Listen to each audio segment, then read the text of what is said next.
Passiamo adesso ad Antonio Bolognesi. La situazione sociosanitaria, vediamo un po' uno spaccato anche sotto questo profilo dalla vostra analisi che avete fatto. Sì, intanto una delle novità più importanti che sono venute quest'anno è l'unificazione delle due USL che avevamo nella nostra provincia. Noi eravamo d'accordo, siamo d'accordo sul fatto di unificare le USL, in realtà lo sosteniamo anche nei confronti dei comuni questo progetto, perché ci sembra un modo per risparmiare risorse e rendere più efficaci e efficienti i comuni rispetto alle problematiche. In situazioni analoghe tutto sommato, vedete. Certo, però mentre le USL la stanno facendo, i comuni incontriamo grossissime difficoltà.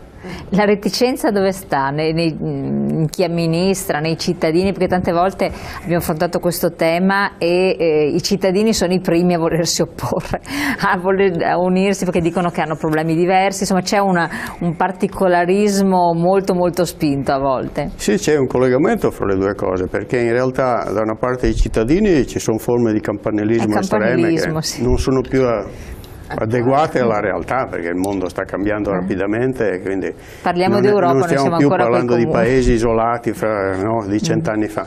Adesso, e poi c'è il fatto elettorale che incide, perché magari qualche sindaco non vuole andare incontro, come sull'evasione fiscale, anche sulle fusioni dei comuni.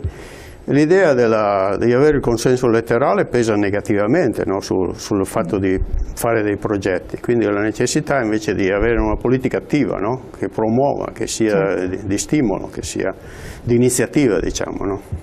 E quindi questo risulta essere un altro problema, quindi ben venga a questo punto il discorso delle USL che può agevolare, però bisogna che anche i comuni in qualche modo qualche cosa facciano. Anche lì avete potere di contrattazione? Cioè di spingere, sui comuni perché possano fare qualcosa, visto che poi se i comuni risparmiano qualche risorsa in più c'è che può essere data al sociale per tutto quello che si è detto. Certo, il nostro progetto è quello di fare accordi su fusioni per avere poi l'utilizzo delle risorse nel campo del sociale, questa è la nostra idea. Noi abbiamo, per esempio, c'è stato un progetto nella nostra provincia che si chiamava Civitanova Polesine, dove c'erano parecchi comuni che si aggregavano, abbiamo tentato di fare l'accordo, lo scopo era quello di influire positivamente sull'opinione pubblica per avere poi risorse da destinare al sociale. Questo progetto è fallito, ma noi lo ripresentiamo a comuni, anche sotto forma in questo momento di cose un po' più basse dal punto di vista istituzionale, ma più concrete forse dal punto di vista dell'efficacia, di progetti intercomunali sulle politiche sociali, di avere iniziative. Stiamo tentando attorno all'Endinara, per esempio, di fare qualcosa di simile. Andiamo al punto dell'aspetto sociosanitario. Qual è la situazione? Ma dicevo prima che la novità, anche magari delle slide la novità è che c'è stata questa unificazione dell'USL con qualche problema, perché l'USL 18 aveva dei problemi di bilancio a differenza della 19, quindi ci sono anche degli squilibri che creano proteste anche nel Basso Polesine in questo momento. Dall'altro però noi abbiamo in parte una situazione di grave ritardo rispetto all'applicazione del piano sociosanitario regionale. Per esempio, il piano prevede, come è noto, di ridurre i posti letto negli ospedali e incrementare le strutture territoriali. Dentro questo progetto, per esempio, il Polesine doveva avere 3 ospedali di comunità.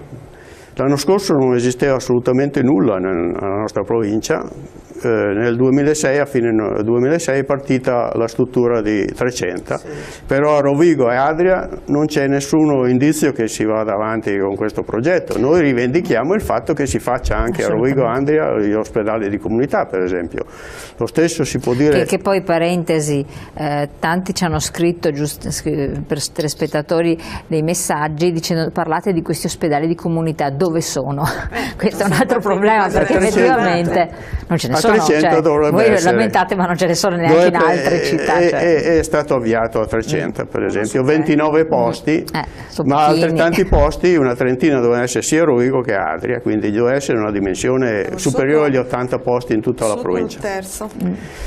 Lo stesso vale per esempio per le cure palliative e gli hospice. Noi siamo assolutamente a livello insufficiente di servizi nella nostra provincia, c'è l'unica struttura dell'OSL 18 che è all'Endinara, dentro la casa di riposo, ma dovrebbe essere almeno raddoppiata questa struttura, cosa che non va avanti. Lo stesso progetto per aggregare i medici di famiglia, medicina di gruppo integrata che vediamo appunto marcia abbastanza a rilento, anche se quest'anno, nel 2016, qualcosa si è fatto, no? Perché ci sono stati progetti che sono stati in via si stanno avviando o sono in via di realizzazione sia a Trecenta che a Adria, che a Badia e Santa Maria Maddalena. Siamo lenti, sì, sì che stiamo, e che quando parliamo di questo, chi ci osserva da altre regioni dice ma cosa vi lamentate a fare, che da altre parti è il disastro, però comunque rispetto a un sistema Europa, dove vogliamo metterci, siamo comunque lenti, cioè è una cosa impressionante. Ma diciamo che non c'è stato l'accordo dei medici di medicina generale che avrebbero dovuto attuare questa medicina di gruppo integrata? Sì, sì. E cosa fanno? E la regione stessa prevede che entro il 2018 l'80% dei medici di medicina generale del Veneto si dovrebbero aggregare, no? Quindi dobbiamo raggiungere, prima addirittura era il 100%, adesso ha modificato il tiro, è l'80%, che sarebbe comunque un grosso risultato. Noi ci battiamo perché questo avvenga a livello altrimenti le persone vanno ai pronti soccorsi normali, per quel che ci riguarda nella nostra provincia, no? Ma diciamo che c'è un ragionamento generale, al di là di cosa succede in Europa, abbiamo un problema enorme in Italia che è quello della trasformazione dei bisogni. L'invecchiamento della popolazione e l'aumento delle malattie croniche creano una necessità assoluta di avere una medicina di territorio più potente, più forte, più efficace per affrontare queste problematiche nuove, no? Perché è giusto dire riduciamo i posti letto negli ospedali perché si riduce il peso delle malattie acute, no? Sì, ma dove li metti poi queste persone che non stanno bene? È l'aumento delle malattie croniche che è enorme, che sta avvenendo per l'invecchiamento. Che va a carico delle tasche delle persone, insomma, perché poi un'assistenza sanitaria domestica è costosissima, se non impossibile. Certo, c'è un problema di servizi, diciamo, no? Quindi tutta la partita della domiciliarità che è assolutamente carente in tutto il Veneto.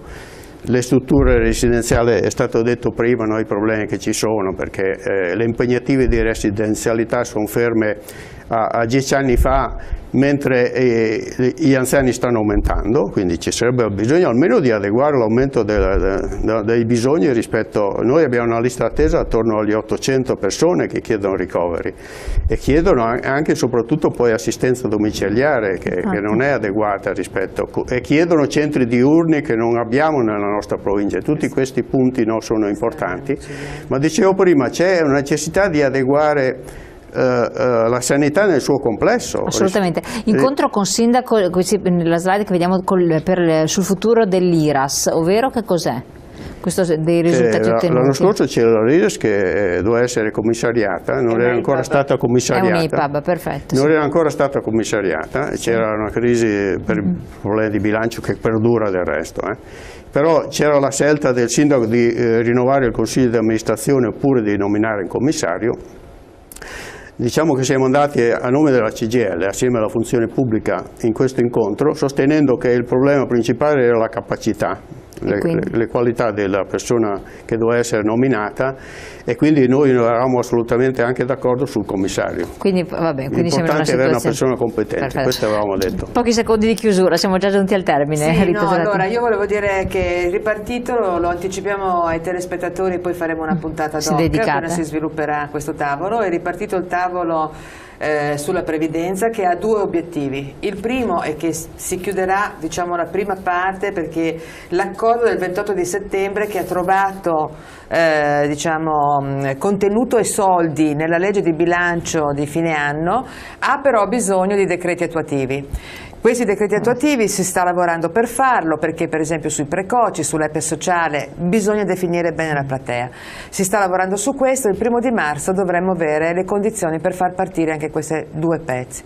Mentre sull'altra cosa che riguarda gli anziani, scusate, le pensioni in essere, e in particolare quindi la rivalutazione delle pensioni, e l'altro pezzo fondamentale che è, diciamo, la previdenza sul futuro dei giovani, certo, no? La pensione di garanzia, come abbiamo detto, e il riconoscimento del lavoro di cura, che sono le tre cose, ci sarebbero altre, insomma, diciamo, riparte il 23 di marzo. È evidente che quindi marzo è un mese clou per noi qui nel Veneto e anche a livello nazionale. È evidente che molto dipenderà se questo governo reggerà, se questo governo sarà lo stesso che farà la legge di bilancio, perché il secondo pezzo di questo accordo prevederà delle altre risorse, come i 2 miliardi stanziati sulla prima parte dell'accordo. Quindi siamo in una fase ancora siamo in una fase di incertezza, però insomma ci sono già le date e questo è importante. Un'ultima cosa veloce, noi come organizzazione sindacale unitariamente abbiamo votato, e non solo noi ma anche gli imprenditori, contro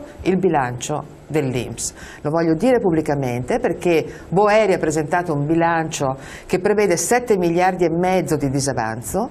Io voglio ricordare semplicemente che a proposito di evasione fiscale che veniva ricordata prima, c'è un'evasione contributiva in questo cavolo di paese che è di 10 miliardi, buona parte dei quali inesigibili purtroppo, cioè di aziende fallite, una parte dei quali, ma una buona parte di questi 10 miliardi è evasione contributiva dello Stato, che non paga i contributi e i 7 miliardi di disavanzo non possono essere messi a carico nostro un'altra volta.